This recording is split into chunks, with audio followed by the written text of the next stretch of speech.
Hello everybody, so today we're going to be looking at the clean and how to make that transition into the rack position smoother and so it doesn't be bumping on your shoulder too much.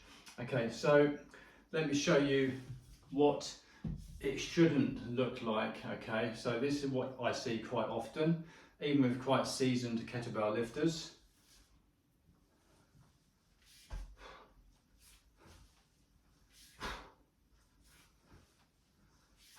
Okay, the bell is thumping into the shoulder. The bell is rotating in the palm. It's not very efficient. It's coming in a very big wide arc on the way down and on the way up.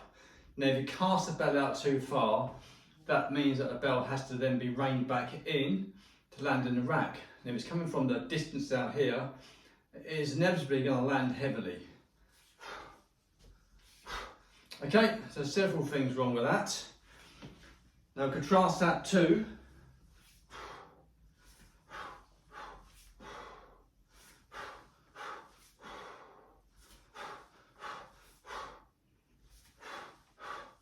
okay, so now the bell is not thumping in the rack.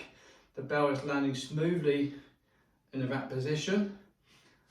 My hand has an open palm, as you can see. The handle is at 45 degrees. It's not here, where you're going to get a lot of tension on the forearm and a lot of wear and tear on your palm as the bell rotates within the palm.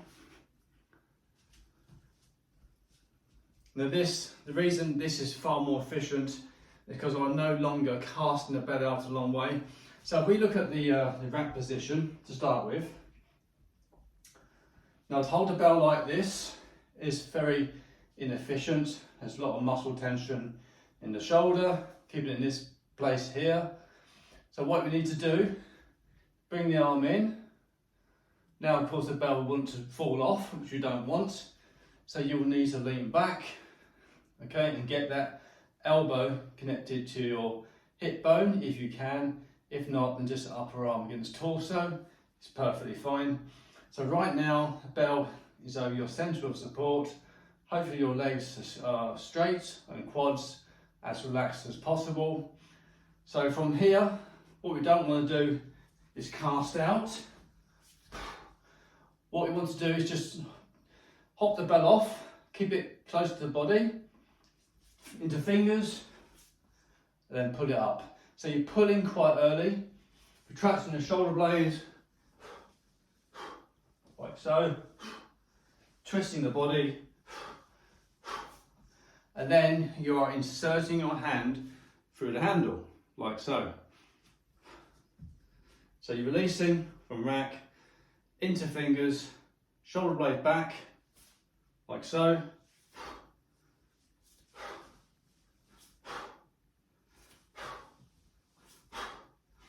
Okay, so I grab a lighter bell. Okay, start position, hand fully inserted. Leaning back slightly. Drop the forearm into the iliac crest or the hip bone, or upper arm against torso, like so. Bell over base of support, directly over your feet. No muscular tension, just resting through the bones. You can hold this position quite comfortably. From here, just knock the bell off, just a little nudge, okay, nothing major. You're just kind of twisting and the bell will just fall off.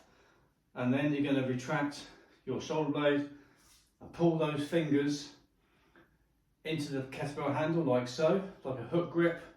Okay, you can employ the thumb just to really ensure that grip.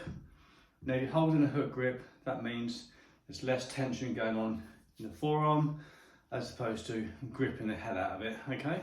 So from here, pull into that grip there. Don't cast it out too far. No need to do this. Straight down. Okay, swing under. Then as you come back up, as soon as it's in front of you, you're going to hike it back insert the hand. So the bell is not rotating over in the closed palm anymore. Okay, if you look at the bell here, there's a lot of movement as it reaches rack, as opposed to that. Difference being, I've now inserted my hand around the kettlebell, not the kettlebell around the hand. Okay, just keep it close to your body, pull, insert and land. It can land on the forearm before the shoulder, which might make the transition even smoother. That's perfectly fine. So it might go, so it's landing on the forearm, on the wrist, and then a fraction of a second later, it's coming into the shoulder, into the rack. Okay, the two things happen almost instantaneous, but it's landing first on the wrist and then come back to the shoulder. Okay, makes it a bit of a two-step movement. Okay, what you don't want, of course, is to land on the shoulder before it even hits the wrist, because inevitably you'll get a bit of banging. Okay, so open grip into fingers, pull, insert. So every time you should land in that position there. Okay, if you find yourself here, then there's a problem, because once again you've got a closed palm. And if you start from a closed palm position, that's going to stay there throughout the whole clean. If you start from this position, it's much easier from there to drop it into the fingers, because you have some scope to make the movement into the finger. And then simply insert the hand as it comes up. And also you should be landing immediately back in the same rack position, with your upper arm against your torso or the elbow against your hip bone. What you don't want to be doing is making adjustments, like so.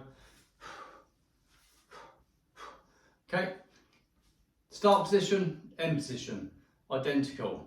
Hand all the way through, fingers can be relaxed. No gripping required.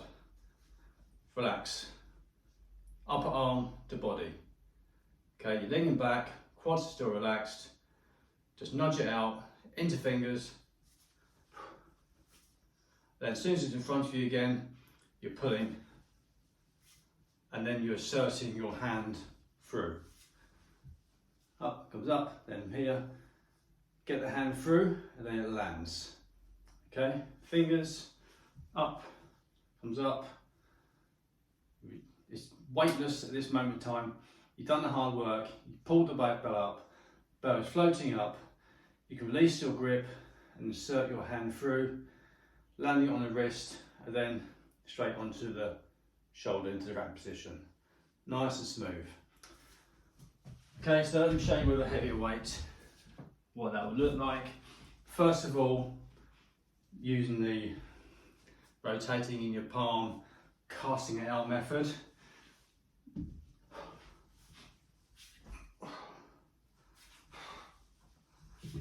So look at all that unnecessary movement. It's horrible. Okay, thumping in the rack, as opposed to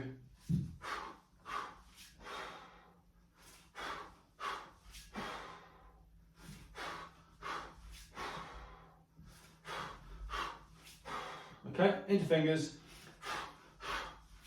insert, moving the hand around the bell.